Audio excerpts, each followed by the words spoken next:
Hello guys, welcome back to my channel commerce masters. मेरा नाम है रमनदीप एंड हम ये लेक्चर नंबर करने वाले हैं 7, जिसमें हम डेप्रिसिएशन के रिगार्डिंग स्टडी कर रहे थे और हम अकाउंटिंग स्टैंडर्ड 6 डिस्कस कर रहे हैं।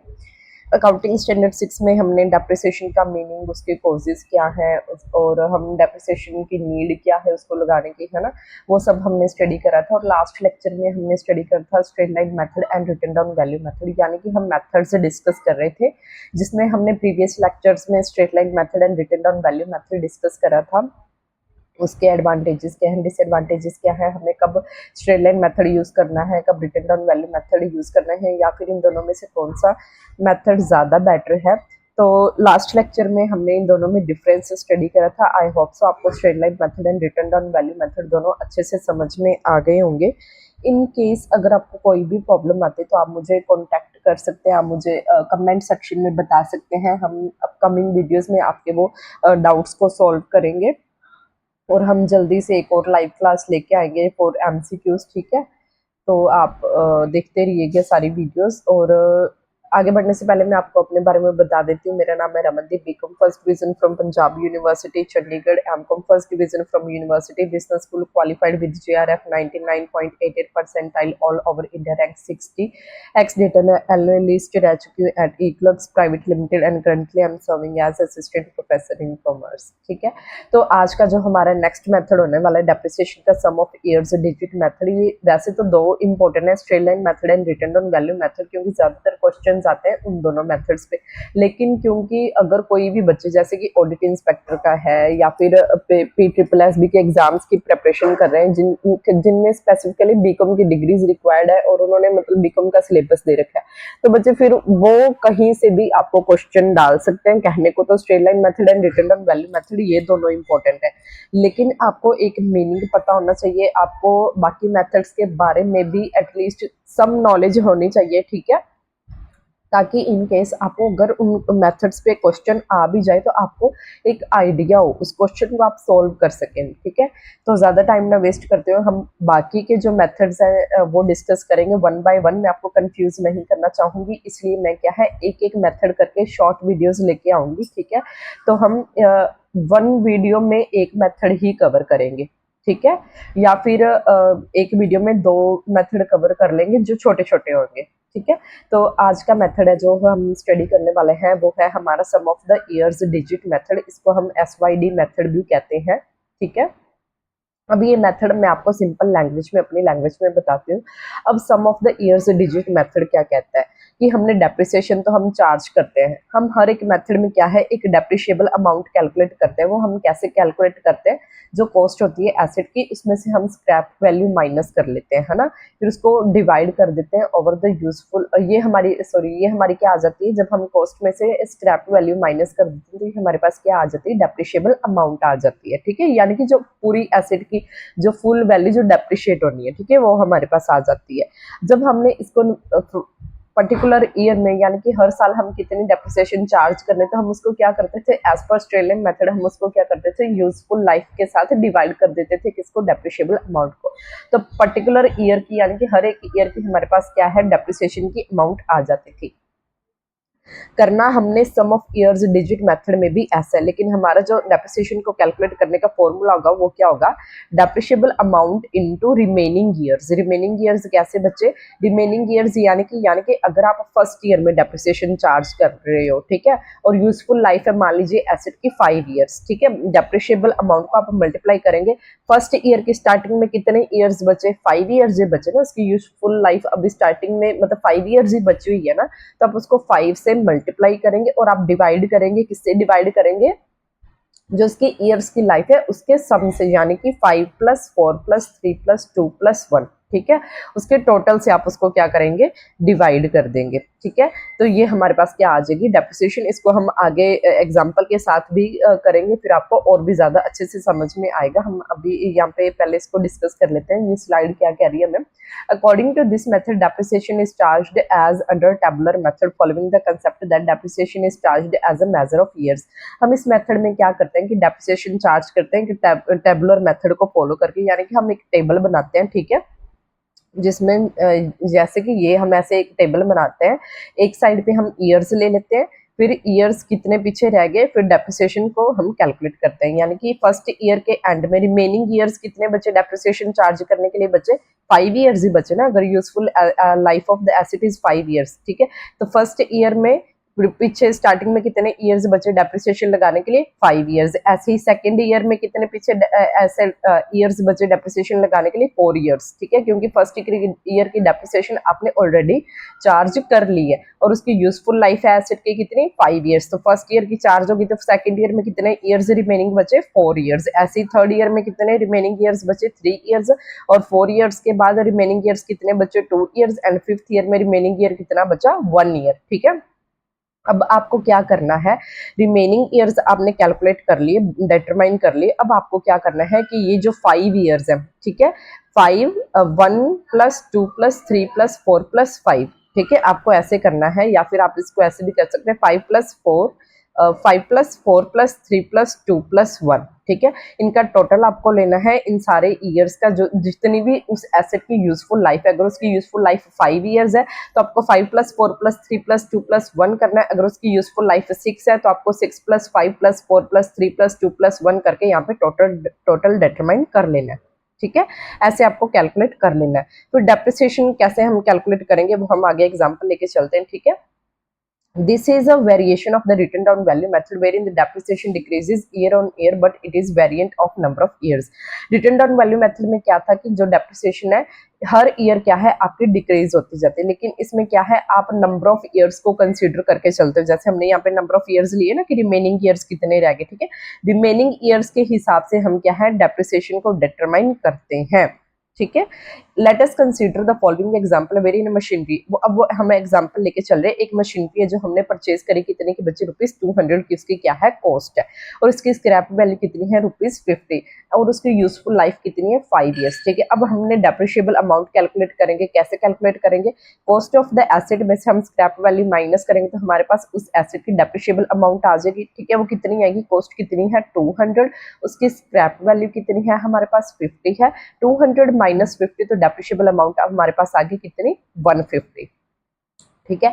अब हम क्या करेंगे, ये डेप्रिशिएबल अमाउंट जो हमारे पास आई 150, हम इसको क्या डेप्रिसिएशन को कैलकुलेट करेंगे। वो कौन सा फॉर्मूला है, हमने डेप्रिशिएबल अमाउंट ये जो 150 है इसको मल्टीप्लाई करना है पीछे कितने ईयर्स रह गए, remaining years divided by total, जो हमने सारे ईयर्स का टोटल कैलकुलेट करा था उससे हमने क्या करना है डिवाइड करना है। ये देखिए रिमेनिंग हमने डेप्रिशिएबल अमाउंट 150 कैलकुलेट करी, 150 × 5, ठीक है, upon total of all these remaining years, ठीक है। उसकी यूजफुल लाइफ के जितने भी टोटल बन रहा है ईयर्स का हम उससे क्या करेंगे डिवाइड करेंगे, तो हमारे पास क्या आ जाएगी, फर्स्ट ईयर की डेप्रिसिएशन आ जाएगी। ऐसे ही सेकंड ईयर की डेप्रिसिएशन कैसे आएगी, 150 depreciable amount into second year में रिमेनिंग ईयर्स कितने हैं 4 डिवाइडेड बाय टोटल 15। ऐसे ही थर्ड ईयर की 150 इंटू रिमेनिंग ईयर्स कितने हैं 3 divided by 15 is equals to 30। ऐसे ही फोर्थ ईयर में रिमेनिंग ईयर्स कितने हैं 150 into 2 divided by 15 is equals to 20। ऐसे ही फर्स्ट ईयर फिफ्थ ईयर में रिमेनिंग ईयर्स कितने हैं 150 इंटू 1/15 इज इक्वल्स टू 10, ठीक है। तो हम ऐसे क्या है डेप्रिसिएशन कैलकुलेट कर लेंगे, ठीक है। आई होप सो आपको ये एक जिस्ट मिल गया होगा, आपको समझ में आ गया होगा, ठीक है। टू कैलकुलेट, अब इसमें क्या है डेप्रिशिएबल अमाउंट पे हमने डेप्रिसिएशन कैलकुलेट कर ली। To calculate the depreciation each year we need to make a table. ये वही है, उसने यही लिख रखा है कि हमने टेबल को कैसे बनाना है, वो मैंने आपको एक्सप्लेन कर दिया, ठीक है। आपको एक साइड पे ईयर्स लेने हैं 1 2 3 4 5, फिर आपको रिमेनिंग ईयर्स कैलकुलेट करने हैं 5 4 3 2 1, ऐसे रिमेनिंग ईयर्स आपने कैलकुलेट करने, रिमेनिंग ईयर्स कितने रहेंगे, ठीक है। फिर हमने डेप्रिसिएशन वाला फॉर्मूला लगा देना है, वो क्या है depreciable amount into remaining years upon total number of years of useful life of the asset. ये आपको फॉर्मूला लर्न करना पड़ेगा, क्योंकि यही फॉर्मूला क्या है हर एक नेक्स्ट जो हम मेथड स्टडी करेंगे, ठीक है, चाहे वो यूनिट मेथड होगा, चाहे वो मशीनर रेट मेथड होगा, ठीक है, चाहे वो सम ऑफ ईयर्स डिजिट मेथड, ये हर यही फॉर्मूला क्या है एप्लीकेबल है हर एक नेक्स्ट मेथड जो हम आगे आने वाले लेक्चर्स में स्टडी करने वाले हैं, ठीक है। तो ये है हमारा मशीनर रेट मेथड। नेक्स्ट है हमारे पास मशीनर रेट मेथड, यहाँ पे हमारा sum of years digit method complete हो गया, ठीक है। अब मशीनर रेट मेथड में हमने क्या करना है, सिमिलरली बिल्कुल वैसी, अब यहाँ पे हमारे पास क्या था रिमेनिंग ईयर्स में हमारे पास जो एसेट की लाइफ थी वो ईयर्स में दे रखी है, लेकिन मशीनर रेट में क्या है हमारे पास उसकी लाइफ ईयर्स में ना देके हमारे पास क्या है, ईयर्स के साथ साथ क्या है कि वो हर एक ईयर में कितने आवर्स तक वो पर्टिकुलर मशीन क्या है, कितने घंटे काम करेगी हर साल, वो हमें बता रखी होगी। तो हमने यहाँ पे क्या है, ईयरली आवर्स लेके चलना है, ईयरली आवर्स को लेके चलना है, ठीक है। उसने ईयरली आवर्स कितने कंज्यूम करे, फिर हमने क्या ले लेना है, इन सारे आवर्स का total number of working hours से डिवाइड कर देना है। जैसे कि हमने लास्ट मेथड में क्या करा था कि हमने रिमेनिंग ईयर्स लिए, ठीक है, कि रिमेनिंग ईयर्स फिर उसको total of the all the useful life of the asset के उसने जितने ईयर्स थे उससे डिवाइड करा था डेप्रिशिएबल अमाउंट को। यहाँ पे हम क्या करेंगे, डेप्रिशिएबल अमाउंट को मल्टीप्लाई करेंगे कि हर ईयर में वो मशीन कितने घंटे काम कर रही है, ठीक है, फिर उसको डिवाइड करेंगे टोटल ऑफ ऑल आवर्स, ठीक है, उसने अपनी लाइफ में टोटल कितने घंटे काम करे उससे डिवाइड करेंगे, तो हमारे पास क्या आ जाएगी, पर्टिकुलर ईयर की डेप्रिसिएशन अमाउंट आ जाएगी, ठीक है। तो मशीन रेट मेथड क्या कहता है, under this method the depreciation is calculated based on the hours for which machinery is used each year. हम इसमें क्या है, इसकी डेप्रिसिएशन किस बेसिस पे कैलकुलेट करते हैं, बेस्ड ऑन आवर्स, की कितने घंटे के लिए जो मशीन है वो हर साल हम उसको क्या है यूज कर रहे हैं। The way to compute depreciation is as under same. Depreciable amount हम कैसे कैलकुलेट करते हैं, cost of the asset minus उसकी scrap value that is residual value, ठीक है, वो हमारे पास डेप्रिशिएबल अमाउंट आ जाएगी। अब यहाँ पे हमने एक एग्जांपल लेके चलते हैं, yearly hours consumed of a machinery. हमें एक मशीनरी है जो हम बिजनेस में यूज कर रहे हैं, ठीक है, जिससे हम प्रोडक्शन कर रहे हैं। अब उसकी लाइफ हमें ना ईयर्स के साथ साथ क्या है, आवर्स में दे रखी है कि वो मशीनरी हर साल कितने घंटे काम करती है।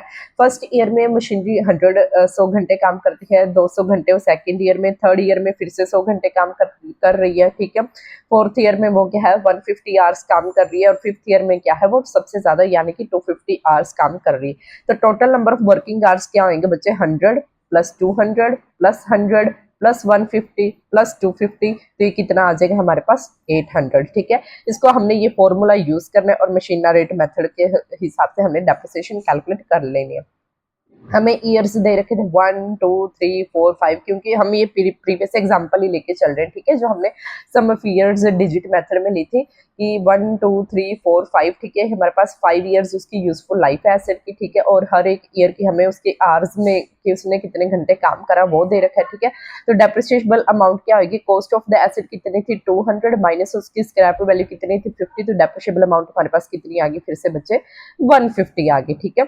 150 इंटू, अब फर्स्ट ईयर में वो कितने आवर्स काम कर रही है बच्चे, 100 hours, into 100 divided by total number of hours उसने कितने काम करा था 800, जो हमें क्वेश्चन में दे रखा है, ठीक है, डिवाइडेड बाय 800 इंटू ये हमारे पास डेप्रिसिएशन हम कितने रुपीज चार्ज करेंगे 18.75, ठीक है। सिमिलरली हम सेकेंड ईयर की डेप्रिसिएशन भी कैलकुलेट कर लेंगे, depreciable amount that is 150 into इस साल 200 घंटे उसने काम करा है into 200 divided by total number of working hours, ठीक है। ऐसे ही हम थर्ड ईयर की, फोर्थ ईयर की एंड फिफ्थ ईयर की क्या है डेप्रिसिएशन कैलकुलेट कर लेंगे, जो हमारे पास कितनी आ रही है 37.5 18.75 28.125 एंड 46.875, ठीक है। ये हमारे पास क्या है डेप्रिसिएशन आ गई हर ईयर्स की एज पर machine hour rate method hours के हिसाब से, ठीक है। फिर आ जाता है प्रोडक्शन यूनिट्स मेथड, ये भी सिमिलरली वैसे ही है, लेकिन इसमें क्या है हमें आवर्स में ना देके हमें क्या है, हमें ईयर्स के साथ क्या है वो मशीन कितने यूनिट्स प्रोड्यूस कर रही है, फिर हमने लेना है total of units produced during the life of the asset. वही फिर से सेम वैसे ही डेप्रिशिएबल अमाउंट को हमने मल्टीप्लाई करना है कि इस ईयर में फर्स्ट ईयर में इसने कितने यूनिट्स प्रोड्यूस करे 6000 divided by total units produced during the life of the asset, तो डेप्रिसिएशन कितनी आ गई 56.25। तो प्रोडक्शन यूनिट्स मेथड भी बिल्कुल वैसा ही है जैसे कि सम ऑफ ईयर डिजिट्स मेथड है या मशीन रेट मेथड है। तो ये छोटे छोटे मेथड्स हैं, हम इसको इसी वीडियो में कवर कर लेते हैं, ठीक है, क्योंकि ये सिमिलर है। Depletion method and sinking fund method में आपको नेक्स्ट लेक्चर में करवाऊंगी, ठीक है, ओके। तो प्रोडक्शन यूनिट्स मेथड क्या कहता है कि under this method the depreciation is calculated based on the units of production on machineries capable of producing during the entire useful life.